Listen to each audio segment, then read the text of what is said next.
there is one team that could ruin the Sixers' plans of bringing back Quentin Grimes in free agency this offseason, and in turn could really hurt what this Sixers team could look like heading into 2025, 2026. But before we get into who that team is and how they could hurt the Sixers, I want to give a big shout out and a big thank you to all the real ones here on the channel. We just surpassed 22,000 subscribers yesterday, and it's been a great, really couple of months here on the show, and that's all because of you guys tuning in, watching the show, and hitting that sub button. So if you have not yet subscribed, let's keep growing. Hit that sub button for near daily 76ers content. Without further ado, let's get into today's show.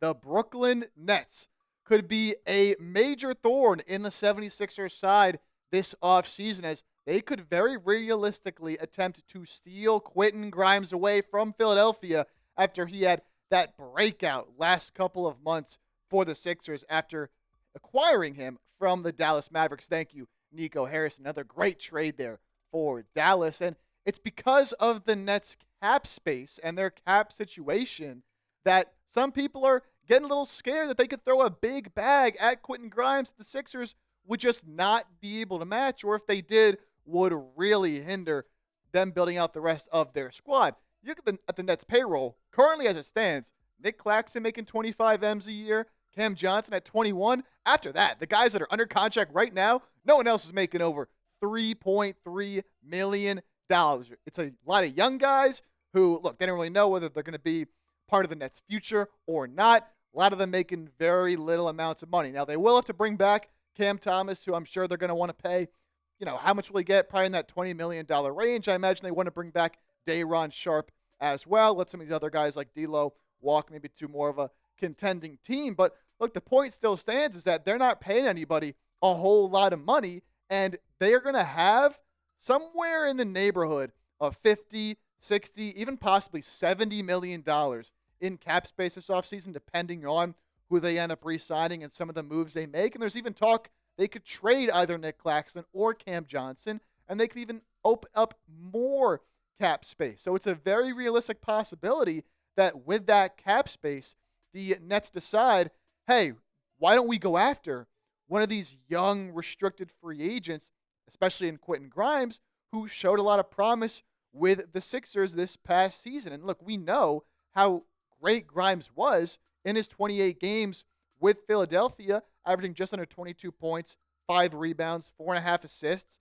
shooting very efficiently from the field and doing a lot more offensively than he's ever been asked to do in his career, while also being solid on the defensive end of the floor. So he fits in perfectly with what the Sixers would like to do, but I think it makes a lot of sense as well that the Nets would be interested in going after Grimes for a variety of reasons. One, I think he does make sense on their roster, assuming they are offering him a deal for him to be in Brooklyn. If they do bring back someone like Cam Thomas, you slide in Grimes there at the 2. That's not the worst 1-2 combo you could have there with the way Grimes can play defense, and obviously the skills that he showed playing on the ball with Philadelphia could help some of their more off-ball scorers like a Cam Johnson and like a Nic Claxton. But also, you got to think about it from the Nets' perspective.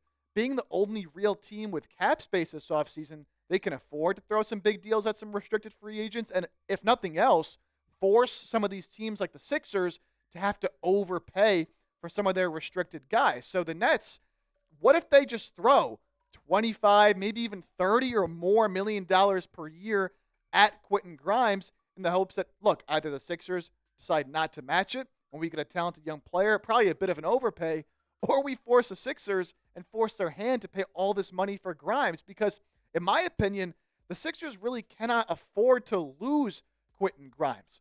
You think about what he brought to this team after they traded away Caleb Martin for him, what he showed, again, scoring with the ball in his hands and creating his own shots in that mid-range area, pulling up from 3. He's a good defender as well. He's that perfect starting 2-guard next to Tyrese Maxey and allows you to bring Jared McCain, at least heading into next year, as that 6-man scoring punch off the bench. If you lose him, all of a sudden, you lose that vital role in that starting lineup. But also, the Sixers don't have any money regardless because they're paying Embiid, Paul George and Tyrese Maxey so much money, even if they don't have Grimes on the books, they don't have enough money to just go out and sign someone else at that price point to replace him. So they'd be losing him for basically nothing. Could you maybe try to work out a sign and trade if the Nets do offer him a large amount of money and you don't want to pay him? You could try, but if I'm Brooklyn, why would I do that? Why would I give you anything for a player that I could just sign from you in the first place? It just doesn't really make a lot of sense from the Nets' perspective. So I think the Sixers have to do whatever they can to try to match this deal, but the more money he's offered, the less likely it is the Sixers do match because they've got other holes and needs they need to fill on this roster. Let me know, what is the most amount of money per year you would pay for Quentin Grimes? Ideally, the Sixers get him around $20 million, but look, if Brooklyn offers $25 or $30 million a year, would you match that? Let me know down in the comments section. So there is a possibility that Quentin Grimes is not on this team next year. A lot of the talk on this show and when we talk about this team heading into next year and some of their offseason moves is under the assumption Quentin Grimes will be on the team. But it is a possibility that he is a Brooklyn Net as we head into next season. So what does Philadelphia look like and how do they rebound if Grimes is gone? Well, obviously, number one, Jared McCain becomes a whole lot more important than he already is for this squad because you imagine he's stepping into that starting lineup instead of being that sixth man off the bench. And look, coming off the injury, we know how great he looked last year in very limited time, but small sample size. And as much as I love Jared McCain and the flashes he showed, he's got to prove that, again, coming off this meniscus injury, which by all accounts right now his rehab's going very well, got to prove that he can still be that same guy and that when this team is fully healthy, he can really fit in. I do have some concerns on the defensive end of the floor and all that, but it just makes his impact so much more important. And it can also change maybe what the Sixers want to do in the NBA draft. And I'm still all in on going Ace Bailey at number 3 overall, but could a player like VJ Edgecombe become even greater of a possibility at number 3 overall if you do lose Grimes? Because if you lose Grimes, you're losing a big part of your perimeter defense at that guard spot. VJ Edgecombe is one hell of a defender, right? And if you bring him in, that's one of the things you bank on him being great at right from the jump is that defensive versatility and his tenacity. So maybe the Sixers, from their perspective, as a team who they are looking to win now and win right away, if they don't have Grimes on the roster anymore, maybe they do look at someone like Edgecombe and say, you know what? He has enough offensively, and we can really use that defensive tenacity in this lineup. And since we have another guard walking out the door, we don't mind bringing in another guard on this roster. So it does kind of change maybe what they're thinking and what their philosophy could be at number 3 overall. Now, you could also look at some other external free agents you could try to bring in, but again, you really don't have a ton of money, so it comes down to using that mid-level exception, which would mean that Gershon Yabusele would be on the way out. There's all these domino effects here that come with Quentin Grimes and Gershon Yabusele, so maybe you go after someone like a Nickeil Alexander-Walker, although I think he's going to get a little bit of a bigger bag from another team than what Philadelphia can offer him, but I would love Nickeil Alexander-Walker on this team as someone who can be a great two-way wing. He can score from the outside, showed a little bit off the dribble as well. Was very good for Minnesota these past couple of years as they made the conference finals in each of the last 2 seasons.